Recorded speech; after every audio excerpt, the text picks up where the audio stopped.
അതിനിടയിൽ മലപ്പുറത്തൊരു ആരോപണത്തിന് മറുപടി കിട്ടി കേട്ടോ. എൻ രാധാകൃഷ്ണന്റെ ആരോപണത്തിന് മറുപടി കിട്ടി. ഇതായിരുന്നു ആരോപണം. അല്ല, ഈ 18-ാം തീയതി ശ്രീമാൻ കുഞ്ഞാലിക്കുട്ടിയും അതുപോലെ തന്നെ കേരളത്തിലെ മുഖ്യമന്ത്രി ശ്രീമാൻ പിണറായി വിജയനും MESന്റെ നേതാവ് ശ്രീമാൻ ഫസൽ ഗഫൂറും അതുപോലെ തന്നെ MP ആയിട്ടുള്ള ശ്രീമാൻ അബ്ദുൽ വഹാബും ഇവർ 4 പേരും അവിടെ വളാഞ്ചേരിയിൽ ഒരു വ്യവസായ പ്രമുഖൻ്റെ വീട്ടിൽ തന്നെ കൂടിക്കാഴ്ച നടന്നിരുന്നു. ആ കൂടിക്കാഴ്ച ഏതാണ്ട് 1.5 മണിക്കൂറോളം ആ വീട്ടിലാണ് കൂടിക്കാഴ്ച നടത്തിയത്. അതിലെല്ലാം ഫസൽ ഗഫൂർ പങ്കെടുത്ത് ഞാൻ പറയുന്നില്ല. ബാക്കി ഇവരൊക്കെ അടച്ചിട്ട റൂമിലാണ് ഈ ചർച്ച നടത്തിയത്. അത് എന്താണെന്നുള്ള ജനങ്ങൾക്ക് മുമ്പിൽ വെളിപ്പെടുത്തേണ്ടതായിട്ടുള്ള ബാധ്യതയുണ്ട്. അതിനുശേഷമാണ് ഇടതുപക്ഷ ജനാധിപത്യ മുന്നണിയുടെ സ്ഥാനാർത്ഥി അവതരിപ്പിക്കപ്പെടുന്നത്.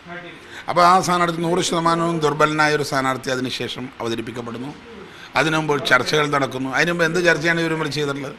ഇനി വല്ല മഴ പെയ്യിക്കുന്നതിനെ കാര്യത്തെക്കുറിച്ച് ഇടയ്ക്ക് പിണറായി വിജയൻ പറഞ്ഞില്ല, മഴ ആകാശത്ത് പെയ്യിക്കുന്നു. ഇനി വല്ല ആകാശത്ത് മഴ പെയ്യിക്കുന്നതിനെ കുറിച്ചാണ് ഇവർ തമ്മിൽ ചർച്ച നടത്തിയത്. ആണോ? അങ്ങനെയാണെങ്കിൽ ശ്രീമാൻ കുഞ്ഞാലിക്കുട്ടി തന്നെ പറയട്ടെ. CM ഞാൻ കണ്ടു എന്ന് പറഞ്ഞു. നമ്മുടെ മെൻ്റലി റിട്ടയർഡ് ആയിട്ടുള്ള കുട്ടികളുടെ ആ ഇൻസ്റ്റിറ്റ്യൂഷൻ അതിൻ്റെ മുമ്പിൽ വീടിൻ്റെ തൊട്ട് മുമ്പിലാണ് ആ സ്ഥാപനം.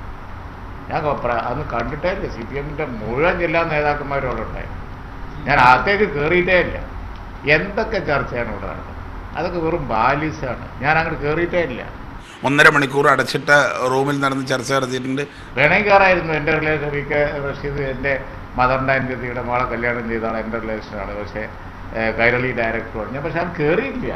ഞാൻ മുറ്റത്തുനിന്ന് അവിടെ കയറി CM കണ്ടിറക്കി. മറ്റുള്ള എത്ര അനിൽകുമാറുണ്ട്, ബാക്കിയുള്ളവരുണ്ട്, എല്ലാവരും ഉണ്ട്. ഞങ്ങൾ ആ മറ്റേ പാവപ്പെട്ട കുട്ടികളുടെ പിന്നെ അങ്ങോട്ട് മെൻ്റൽ റിട്ടയർഡ് ആയിട്ടുള്ള കുട്ടികളുടെ പരിപാടിക്ക് അങ്ങ് പോവുകയും ചെയ്തു. കേരളത്തിലെ മുഖ്യമന്ത്രി നിലപാട് പറയട്ടെ. ആ സമയത്ത് ആവശ്യമായ രേഖകൾ ഞാൻ പുറത്തിറക്കാം. ആ രേഖ കാണാൻ ഇനിയും ഏറെ കാത്തിരിക്കണം. എൻ രാധാകൃഷ്ണന് പിണറായി വിജയൻ മറുപടി പറയുന്നതുവരെ കാത്തിരിക്കണം.